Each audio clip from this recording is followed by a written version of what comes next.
Je rappelle que il y a quelques années, je donne toujours cet exemple, mais là je radote, mais je radote à dessein.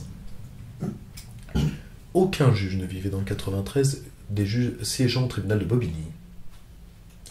Si aujourd'hui il y en a deux, d'ailleurs je crois d'ailleurs que c'est toujours le cas, Jean-Yves Le Gallou avait fait un très bon travail, il avait cartographié les juges français. Il y en a beaucoup dans le 14e, dans le 15e, dans le 16e arrondissement. Pourtant, Bobigny, pour faire la migration pendulaire, c'est un peu loin. Pourquoi ne veulent-ils pas vivre plus près ? Pourquoi ne veulent-ils pas s'insérer dans ce climat social divers et multiculturel autour du tribunal de Bobigny qui leur permettrait de connaître ces gens si sympathiques du sort desquels ils doivent parfois décider ? Qu'est-ce qui fait que le 93 n'intéresse pas nos magistrats dans une optique d'acquisition immobilière ? Vous n'avez pas d'idée ? On n'a pas envie de... On n'a peut-être pas envie de côtoyer de trop près ces ouailles, parce qu'on peut les croire innocents, on n'a pas envie de vivre à côté. Oui, je peux comprendre. Donc, je ne dis pas, bien évidemment, de maintenir les obligations de résidence, etc., qui sont... Ça n'a aucun intérêt. Mais que les juges regardent leur propre sociologie. Ils protègent des délinquants qu'ils fuient dans leurs comportements sociaux. C'est là où Christophe Gullet a raison. L'antifascisme est vraiment une arme de classe dégueulasse. C'est-à-dire, vive le personnage de Marceau, Jean Youssef le dealer, vive Jean Youssef, du moment que je ne vis pas à côté, qui ne crame pas ma bagnole. Ça, c'est l'idéologie de la magistrature française. Ça va falloir que ça cesse. Pourquoi ? Parce que les Français les détestent, il faut quand même qu'ils se rendent compte. Aujourd'hui, c'est quoi les institutions les plus aimées des Français ? L'armée et la police. Donc tout le monde se méfie. Les magistrats sont avec les journalistes dans la même poubelle que les politiques. Ouais. D'ailleurs, tout ce petit monde se côtoie à l'extérieur des poubelles, hein, malheureusement. Et aussi dans d'autres lieux, mais je ne reviendrai pas sur, entre autres, la carrière du brave monsieur de... N'est-ce pas ? Qu'il a croisé M. Strauss-Kahn, peut-être pas à Sarcelles, mais peut-être aux chandelles. Or, ceux qui cherchent le trouveront.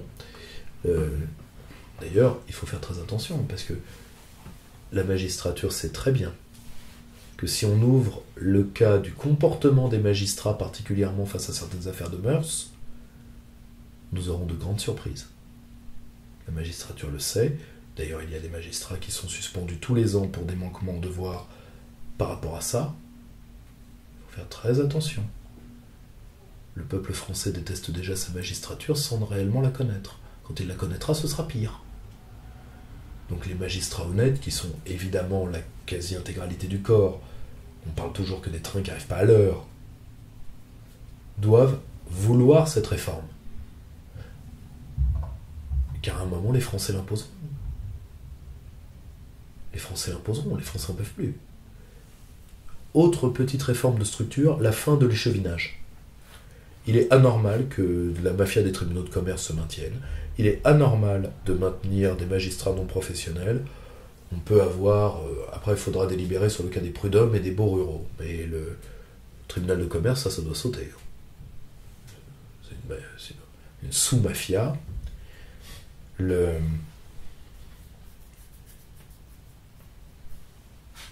En termes de... Il n'y a pas de revalorisation de salaire immédiate parce que les magistrats gagnent bien leur vie quand même.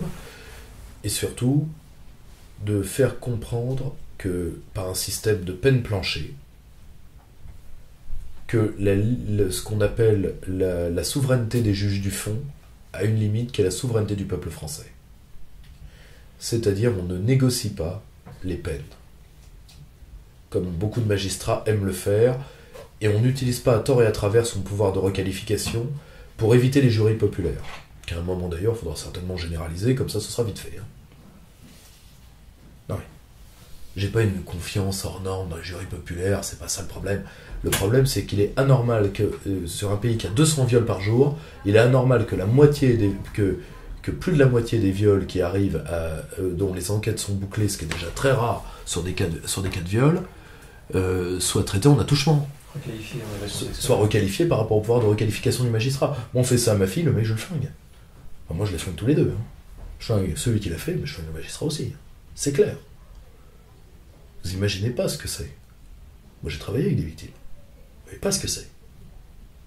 Vous n'imaginez pas ce que c'est. Et le pire, c'est qu'en plus, il faut le savoir, il y a des tas de vexations qu'on fait aux victimes. Par exemple,